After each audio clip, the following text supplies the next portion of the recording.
చిన్నారిని కల్లా కపటం ఎరగని 8 ఏళ్ల బాలికని 8 చేశారు.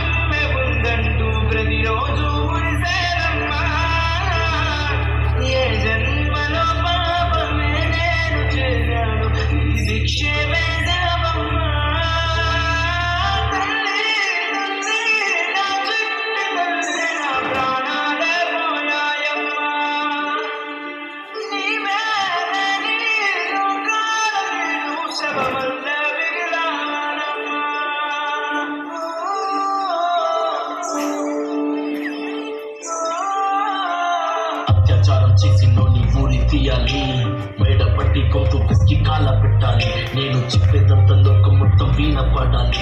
మీ చెల్లి కోసం ఏ రోజైనా నిలబడాలి. నేను పాడేది పాటలే కాదు చిన్నారి మాటలే ఇవి. కన్నులు కల్లార తడి కాపాడేదెవరు మరి? అమ్మాయిల వాక్యలలోనే సంఖ్యలు బంధించి మరి రంగుల ముగ్గుల పొడి రక్తంగా మారని పడి. మమ్మీ నువ్వు ఇంట్లో వదిలేసి వెళితే అంకల్ నా చెయ్యి పట్టి మీద పడితే ఏమని చెప్పను నేను, ఇవ్వటి చెప్పను నేను. మీరే నేర్పించారు పెద్దోళ్ళు దేవుళ్ళు అని. ఎందుకు మమ్మీ పుట్టించాడు డాడీ నన్ను? అసలు వినాలనుకున్న నేను చందమామ కథలు, ఆడపిల్ల బాధలని చెప్పుకునే బదులు పుట్టగానే చంపేస్తుంటే తప్పుతుండే ముసురు. చిన్న బట్టలు లేకుంటే చంపేయాలా? ఇంకెన్ని రోజు దాచుకుంటే ప్రాణం ఇలా? నేను చదువుకోవాలా లేదా బడికెళ్ళాలా? న్యూస్ పేపర్ మెయిన్ స్టోరీ అయిపోయా నివాళ. చిరునవ్వులతో కాలం గడపాల్సిన చిన్నారి మనిషిని రంగేసుకున్న క్రూర మృగాలకు బలైపోయి 8 ఏళ్ల చిన్నారిని శిక్ష అత్యాచారం చేసి చంపిన ఘటన మానవత్వానికే వారిని మచ్చిగా మిగిలిపోయింది.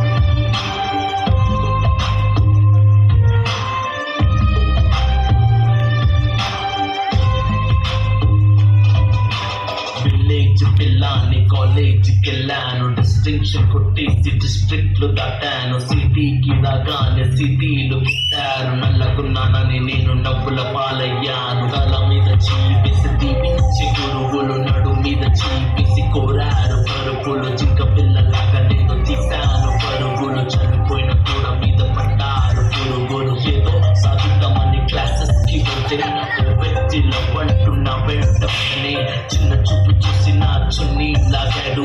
యాసిడ్ దాడుల్లో నా పేరెక్కించాడు.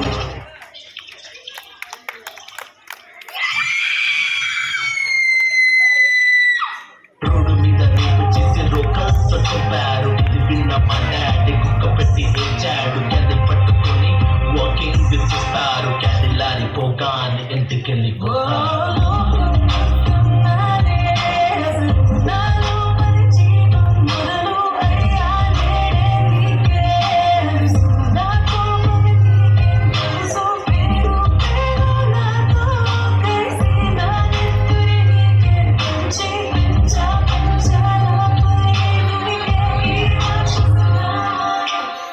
పుట్టగానే ఏడ్చినప్పుడు తెలియలేదు, చచ్చే వరకు ఏడుస్తూనే ఉంటానని.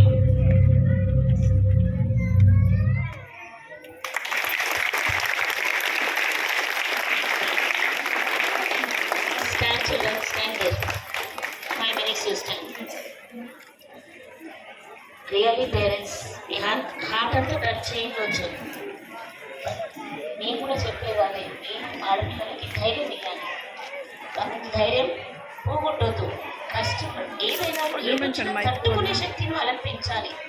ఓకే భయపడి నేనేనా చేసుకుంటాను ఈ పంపించారు. 2 పిల్లల్ని ఒకటి నుంచి ఇంతని పంపిస్తారు.